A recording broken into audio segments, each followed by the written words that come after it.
Televiziunea Română, întâlnirile JTI și Fundația Art Production vă recomandă Garantat 100%.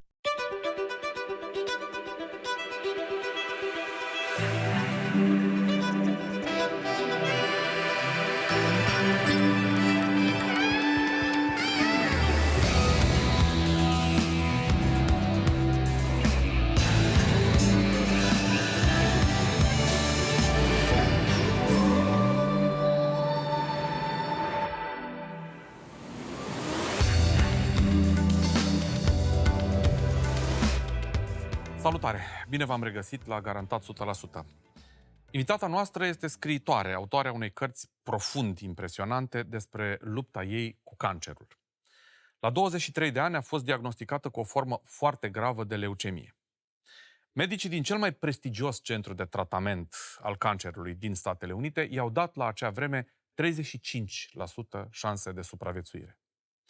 Pe patul de spital a început să scrie un jurnal. Apoi a deschis un blog, iar în scurt timp a susținut o rubrică apreciată de foarte mulți cititori în The New York Times cu titlul Viața întreruptă. Volumul Între două lumi a apărut și la noi, la editura Humanitas. Este povestea acestui parcurs al unei tinere prin coșmarul de nedescris al bolii, al schimbărilor interioare, al modificării fundamentale a relațiilor cu ceilalți. Nu în ultimul rând, această carte emoționantă este o relatare a vindecării, dar și a dificultăților enorme de a reveni la viață. Cu toții am spune că, gata, ce te mai văicărești? Te-ai făcut bine, bucură-te de viață. Ei bine, nu e tocmai așa. Și o să vedeți imediat de ce. Invitata noastră din seara asta este scriitoarea Suleika Jaouad. Hello, Suleika. Thank you so much for accepting this invitation. Hi, thank you so much for having me. It's an honor. Suleika, thank you for your book. It's not a wonderful book, a very impressive book. Being ill with a terminal disease is not a matter of wonderful. But telling about this can be very emotional, and your book is more than emotional. So thank you for your writing, first and foremost. Thank you. You know, it's no small privilege to be read and to be able to write. And it's been a journey, to say the least. Suleika, up to a certain moment, the act of talking about your disease was also a type of therapy. But you've done, and you're still doing this for so many times. The book is not the end of the story. On the contrary, you repeat this act of telling the story countless times. Do you ever feel this like a sort of boomerang effect coming back to you, to hit you, to hurt you? Do you think about that? You know, I have wanted to become a writer from the time I was old enough to hold a pen. And if I've had any one beat, so to speak, in my writing, it's been that I'm interested in the in-between places and the people and topics and experiences that elude easy categorization. Mm-hmm. And when I got my diagnosis at 22, I had these aspirations of becoming a war correspondent. But I found myself, of course, in a very different kind of conflict zone, which was unfolding from my own hospital bed. Writing about illness doesn't feel like a painful boomerang. Mm-hmm. It's my way of making meaning out of an experience that, of course, I wouldn't have chosen, but that was the reality that I found myself in. And whenever I sit down to write, I'm writing what I know, but maybe more importantly, what I want to know. So this act of writing, of retelling, is one for me of excavation, of taking the narrative reins of an experience and making it my own. Let's dig a little bit more into this. Writing is on one hand. On the other hand is talking about the content of your writing. Mm-hmm. And you have conferences, you have meetings with your readers. Is this having a sort of boomerang effect because you keep on repeating the ordeal you've been through? How is this working? Yeah, so I never feel like I'm necessarily repeating the same story because I feel like I'm understanding it more deeply with each telling. And one of the great privileges of the last few weeks has been getting to share this story in front of live audiences and hearing their stories in return.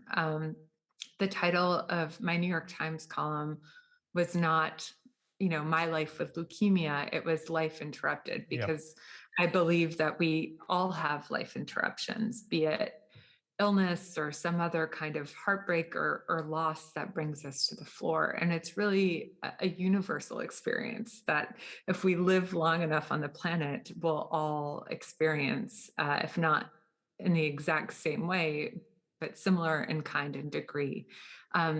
So for me, that experience of facing my mortality is something, of course, especially in the last year with the COVID-19 pandemic, we've all been experiencing. So I'm always seeing that same story in a new light, understanding it differently, deepening my own meaning making of what this experience has meant to me and how it informs my life now. So it doesn't feel like a stagnant story that's told and retold. It feels almost like a living story. It all began with an itch. Was it a primal itch that you can remember? So during my senior year of college, I had this mysterious itch, and it wasn't a metaphorical itch. It was a literal, claw at your skin kind of itch. And I went to see various doctors who prescribed me creams. But very quickly, I began to understand that itch differently as new symptoms started to pop up. I was fatigued all the time. I was pale. I was coming down with bouts of cold and bronchitis. And I'd go to see doctors and they'd send me home with a prescription, and I'd go to see another doctor, and the cycle continued that way. And I had this sense that something was wrong. But it didn't feel like any of the doctors I was seeing were taking me seriously. And the truth is, I don't know that I was taking myself seriously. Youth and health are supposed to go hand in hand. When you're 22 years old, you're not thinking about things like cancer. And so I began to understand that itch and the symptoms that followed it, not as evidence of a medical condition, but as evidence that something was wrong with me. I was working at a law firm in Paris, and during my lunch hour, I would sneak into the utility closet to take naps.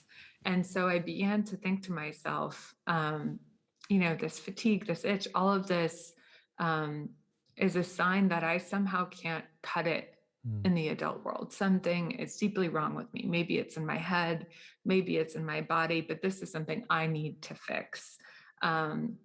And it took many months for me to actually get a real diagnosis. And by the time that I did, as gutting as it was to learn that I had leukemia, it was also strangely a relief to know that something was actually wrong, that I wasn't making all of this up, that it wasn't, evidence that I couldn't somehow be an adult, and that hopefully there would be something I could do about it. Suleika, what's your perspective right now in this very moment?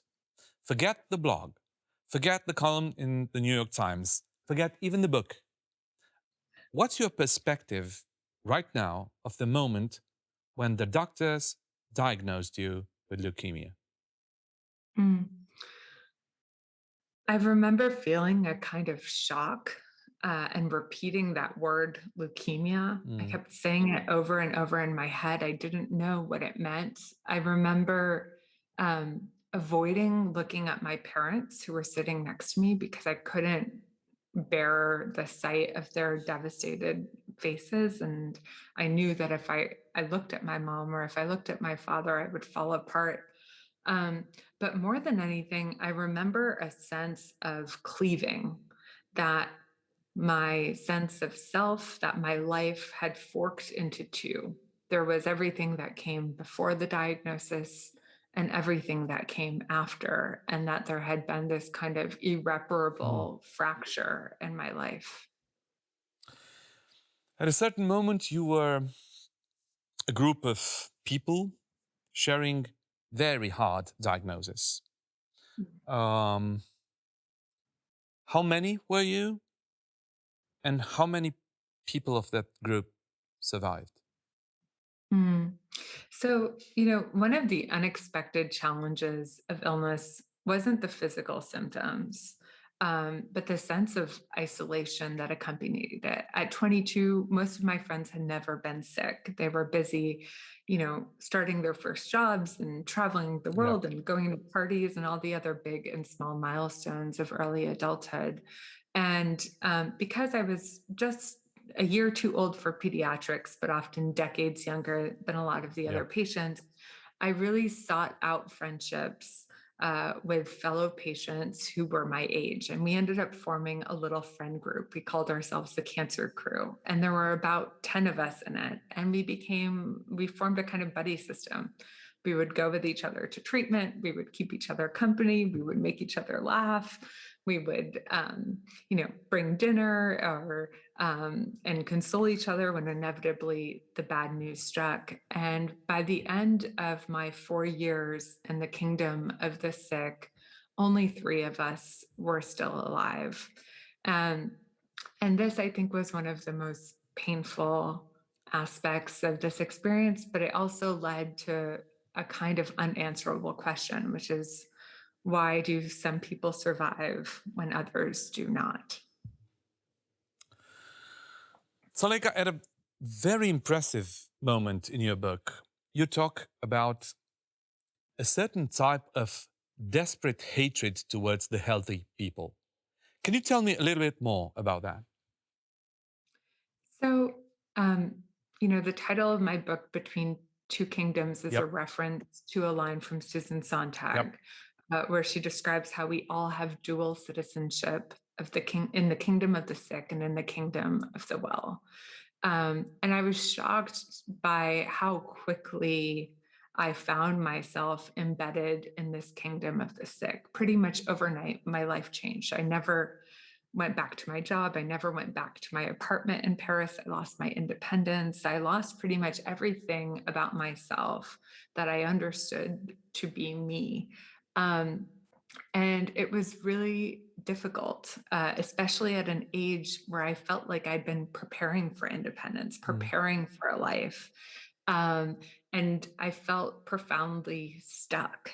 And because of how long I ended up being in treatment, I really struggled to figure out how to hold on to a sense of self, and more specifically, what I could possibly do from my hospital bed. I desperately wanted to be able to participate in the world, but that wasn't always possible.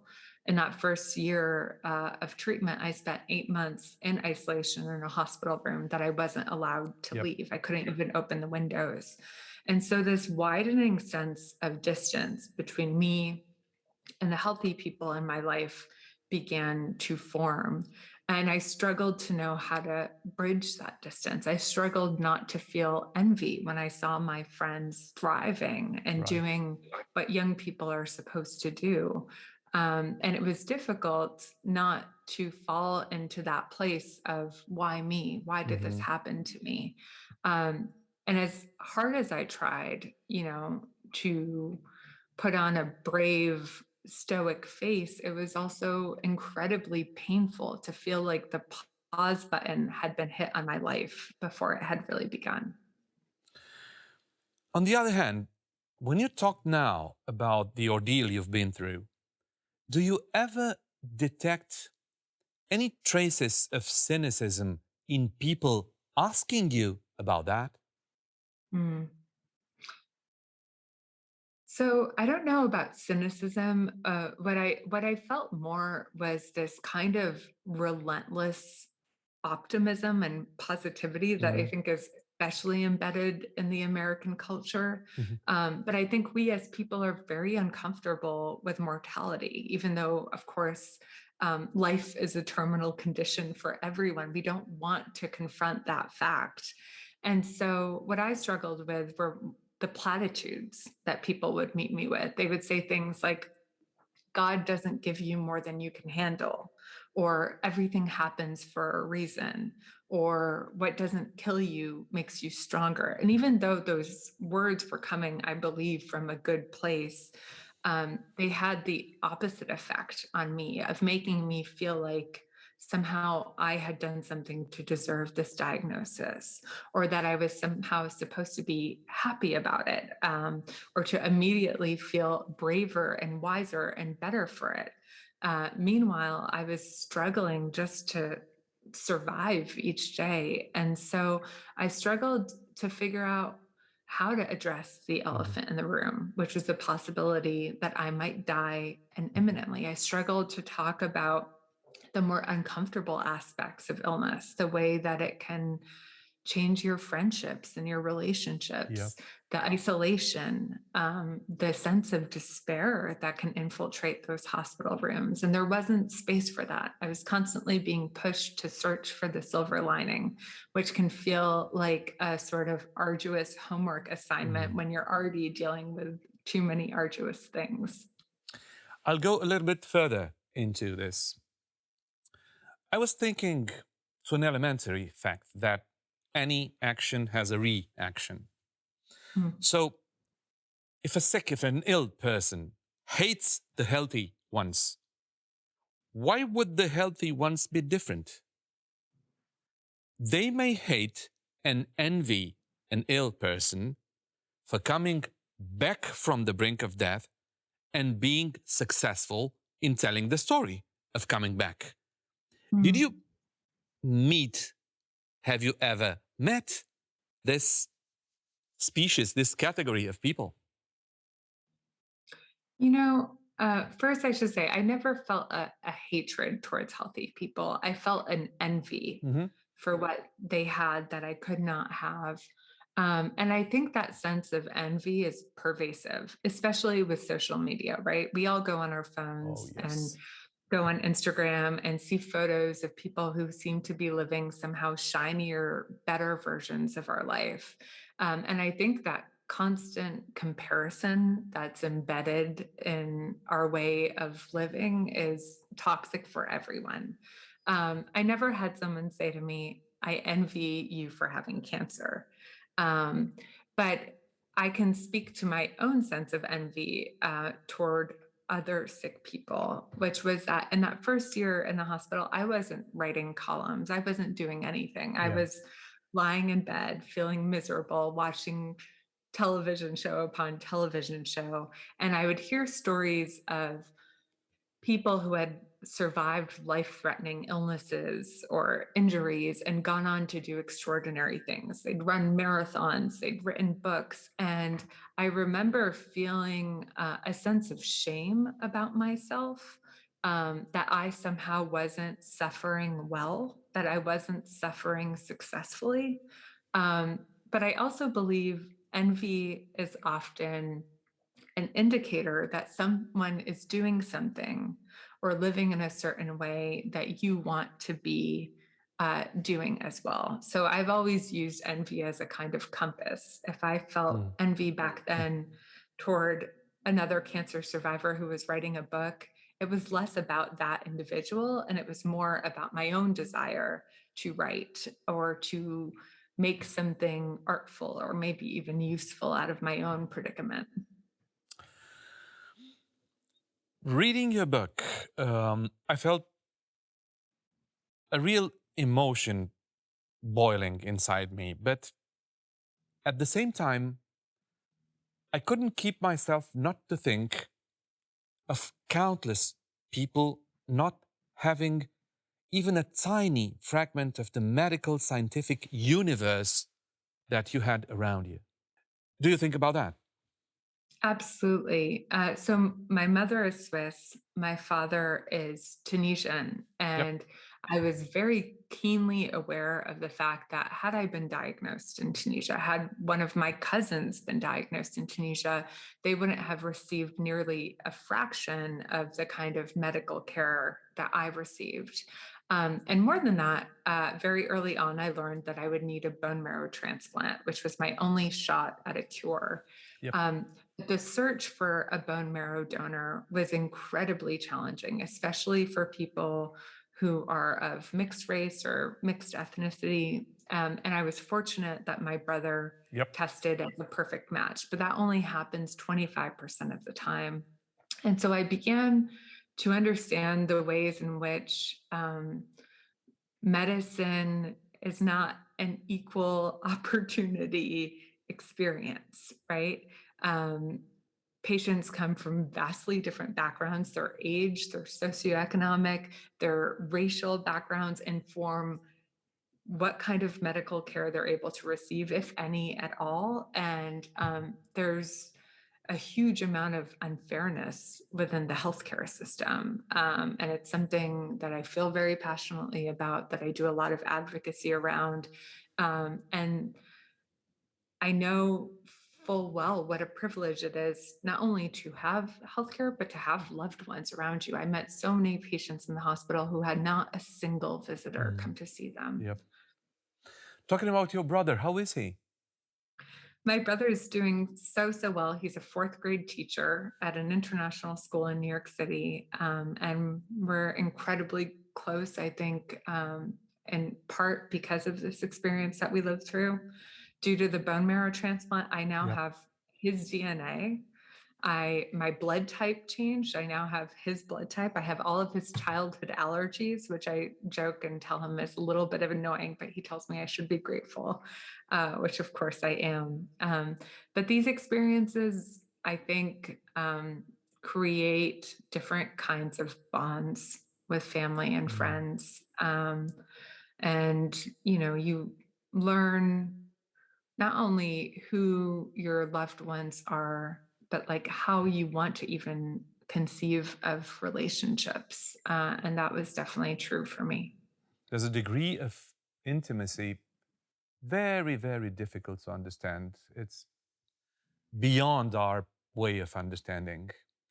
But is your brother still calling you Suleikimia?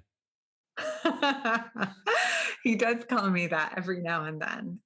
He has many nicknames for me, but that was one of my favorite things about my brother. And I think it's one of the things that's important to understand about the illness experience is how crucial humor is. Yep. And so the day after my diagnosis, my brother came home and he dubbed me Suleikimia, which was my nickname from that day forward. And every time he would say that, I would burst out laughing.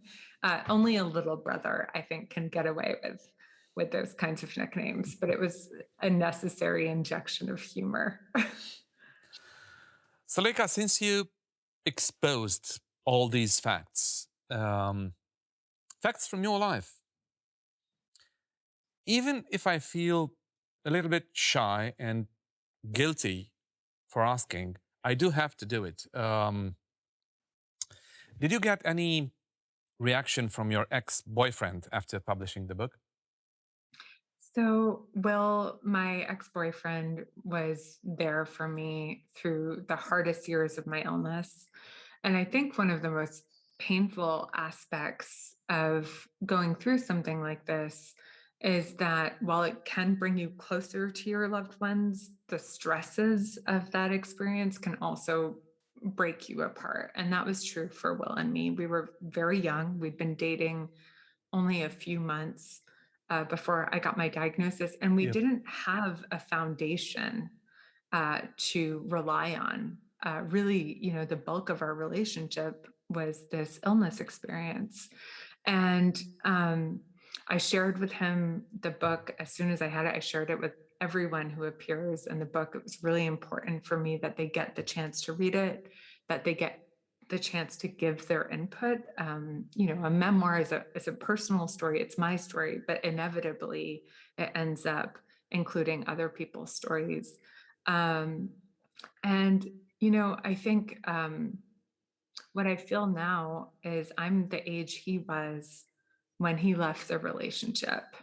And I try to think about what I would do if I were in his shoes, if my partner were to get sick for not just a few months, but many years. And the truth is, I don't know that I could have done a fraction of what he did. And so I feel a deep, deep gratitude to him, because it's no small gift to be loved through something like that. It's no small gift to have someone by your bedside through an experience like that. Yep. How's Oscar? How is he? Oscar's doing well. He's sleeping in the other room. Oscar's Okay. my little terrier dog that I adopted shortly after my transplant. And I joke that it was the best medicine of all, but truly it was, because dogs don't care how sick you're feeling, right? They want to love on you. They want to walk. And in a strange way, I feel like he was the best physical therapy I could have had. Just the challenge of getting up and having to care for another little creature, of having to go to the park was such important structure for me at a time when I had to kind of cede so much control to others. And how are your parents?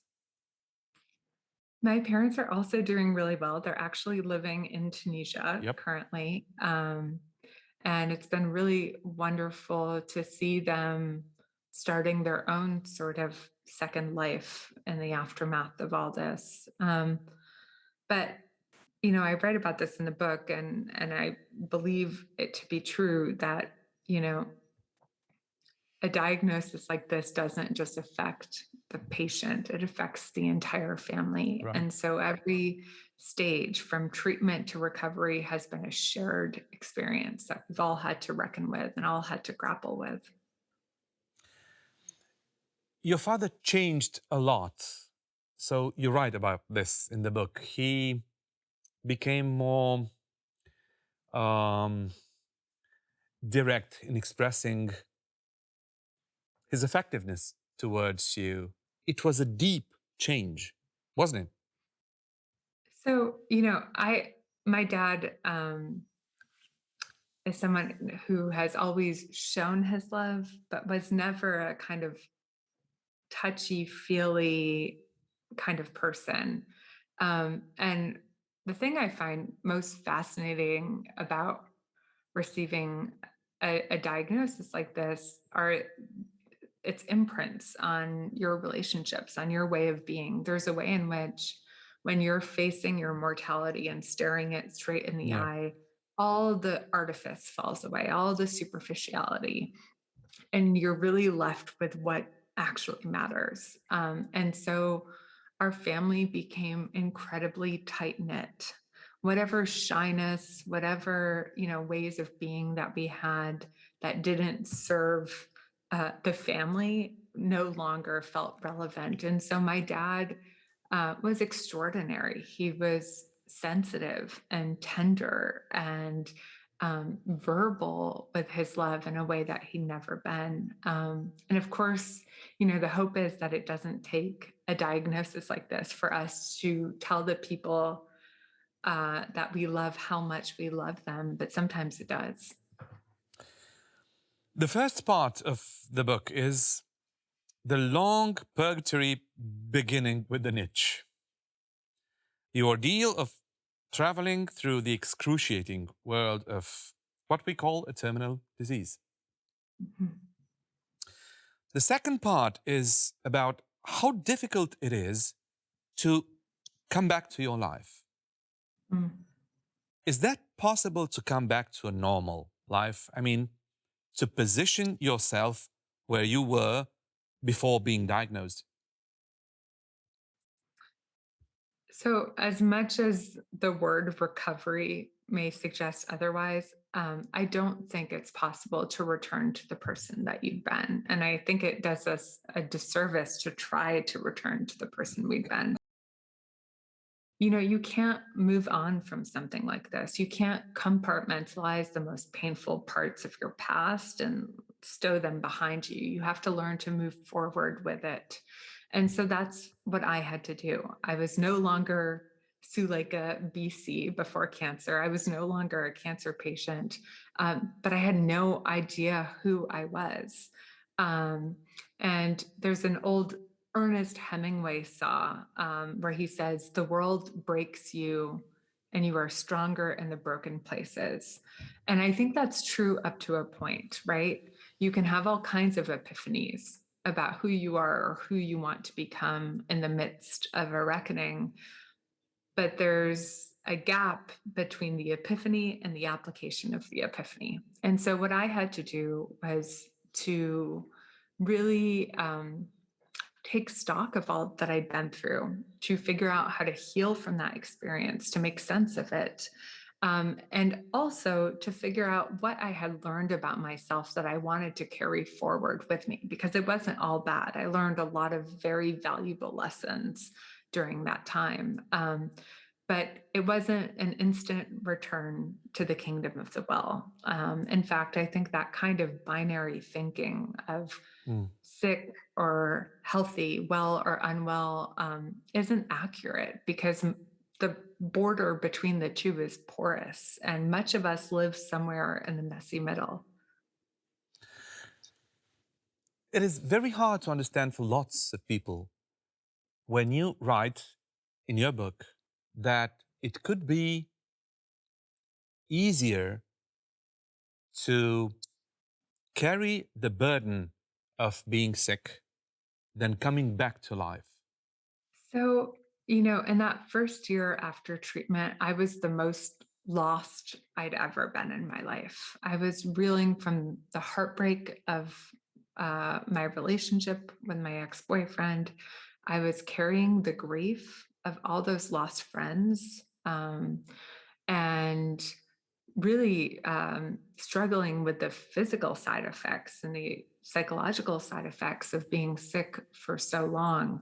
And in this weird way, I found myself missing the hospital, not because I wanted to have leukemia, of course, but I understood that world. I related to the patients in the hospital. It was the outside world, the civilian world, that had come to feel foreign and frightening to me.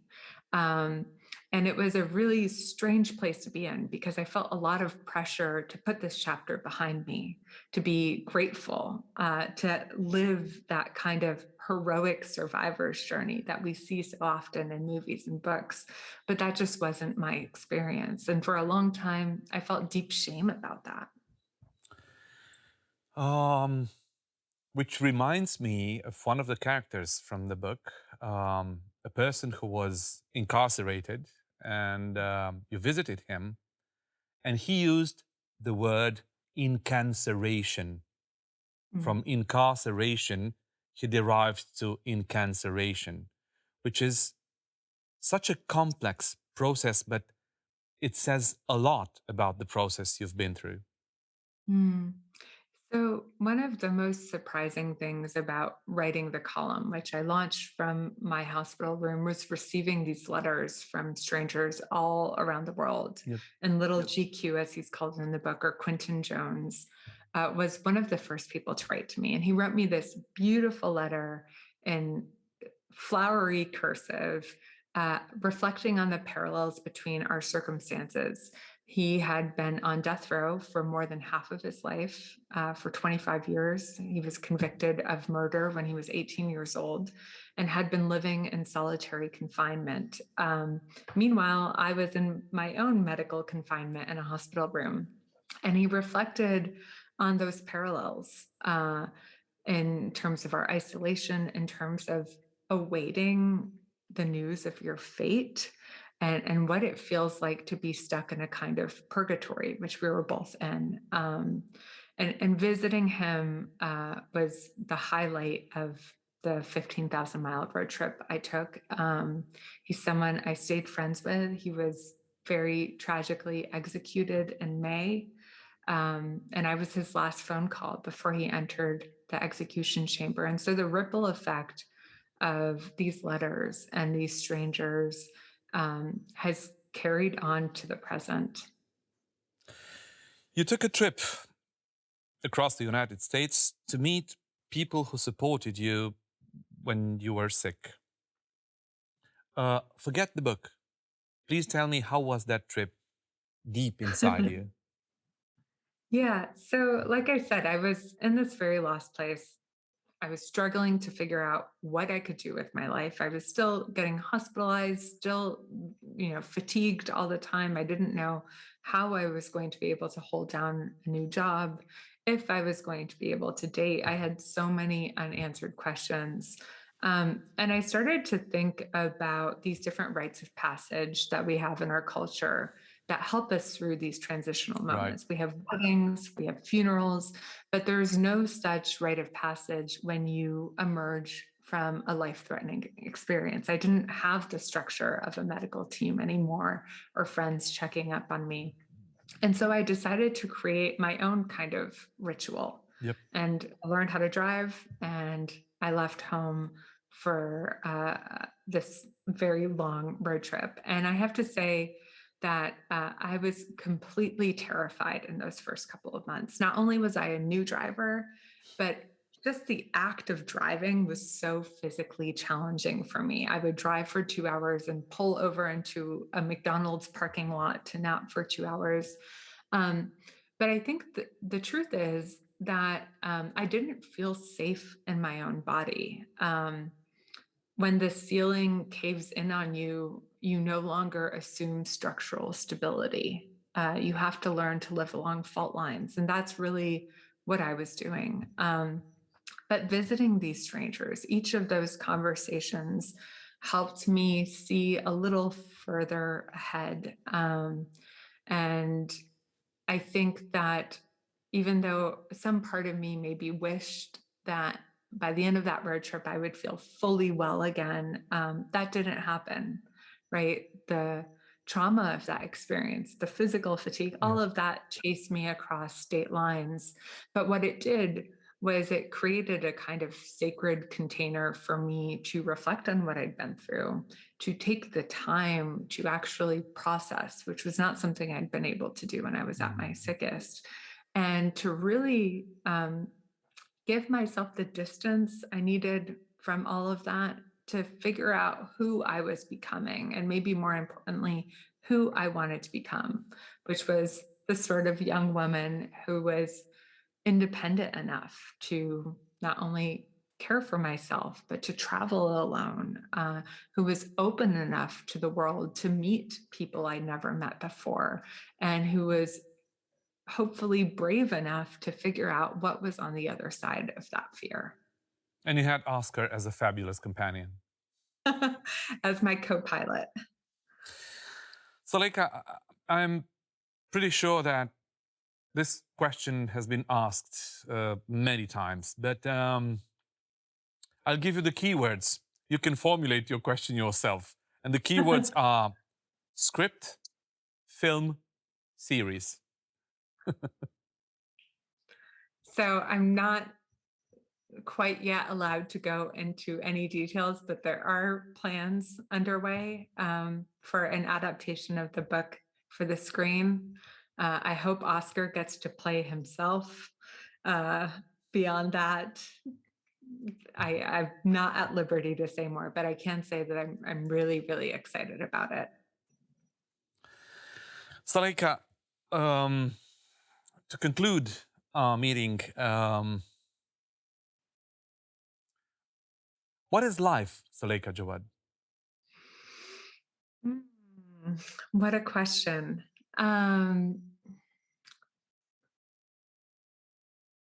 Life for me is what's left when everything is stripped away. That to me is where the meaning is to be found. It's where we become our most primal selves, where we see ourselves most clearly. Suleika, thank you so much for accepting this invitation. It's been a privilege to talk to you. And thank you for your time. Thank you for your writing. And may you be happy and healthy. Thank you so much. The privilege is mine. I've really enjoyed this and it's an honor. Thank you. Shukran. Have fun. Tuturor celor care sunt alături de Garantat 100%, mulțumim frumos pentru încredere. Ne vedem săptămâna viitoare. Evident că recomand cu mare căldură această carte, Suleika Jaouad, Între două lumi, o carte apărută la editura Humanitas, o carte, mai zic încă o dată, profund impresionantă. Noapte bună!